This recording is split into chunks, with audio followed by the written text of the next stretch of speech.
बहन लोग, हम आप सबके लिए एक बहुत ही प्राचीन पुरानी कथा लेके आए हैं।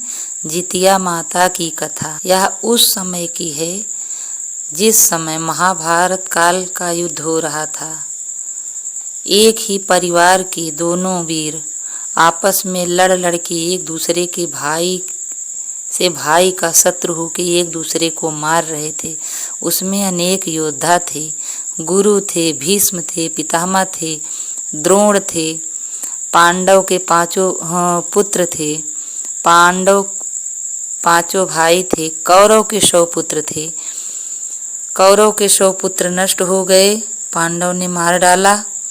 उसके बाद पांडव के 5 पुत्र को कौरव ने मार डाला।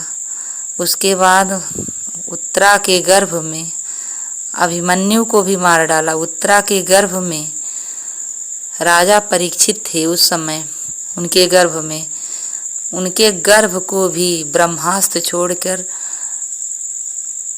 द्रोणाचार्य के पुत्र अश्वत्थामा ने इतना तेज ब्रह्मास्त्र किया कि उनके गर्भ को नष्ट कर डाला। उस समय उत्तरा रो रही थी। कुंती रोते हुए गई कन्हैया के पास, बोली, हे श्री कृष्ण, अगर वंश ही मिट जाएगा, न कौरव के न पांडव के, तो वंश कैसे चलेगा? वंश हम लोगों की सदगति कैसे होगी? तो रोने लगी अपना आंचल फैला के कुंती कि अब हम हे कृष्ण, जीने का कोई अर्थ ही नहीं है। कोई तो हो हमारे कुल में, हम धर्म की तरफ से रहे फिर भी हम हार रहे हैं। तो कन्हैया फिर रो रही थी। सुबह उत्तरा भी खूब रोई। तब कन्हैया उस समय प्रभावित हुए। फिर उन्होंने कहा, चलो रो रही हैं तो उस समय सूर्यदेव का ध्यान किया। सूर्यदेव का ध्यान करते ही उस समय कृष्ण भगवान ने अपने चक्र से, सुदर्शन चक्र के द्वारा उत्तरा के गर्भ की रक्षा की।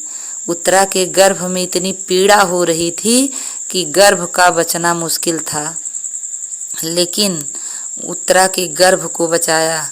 जब उत्तरा के गर्भ से परीक्षित जी का जन्म हुआ, उसी समय फिर कुंती ने उनका व्रत रखवाया कि जितिया माता का व्रत रखो, क्योंकि कलयुग में हर नारियां करेंगी, जो नारियां करेंगी सबके पुत्र जो हैं उनकी आयु लंबी होगी,